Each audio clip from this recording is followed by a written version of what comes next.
Okay, here's the car. As you can see, it has some work done to it. Actually, it's the doors and the trunk and the hood fenders are out front there. They've been epoxy sealed as well. And right now, doing a little work on the back deck. We're going to put some 6x9s in there, but going to be filling these holes in so that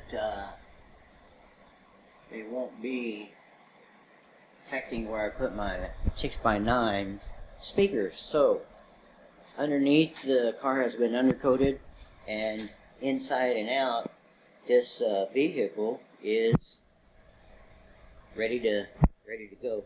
I'm going to put some sound insulation on the floorboards and also some heat insulation near around the floorboards and the firewall. So we've got the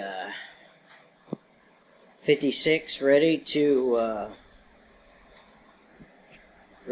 paint almost. And underneath the car, you won't be able to see it, but basically got it undercoated and it's looking very nice for a 56.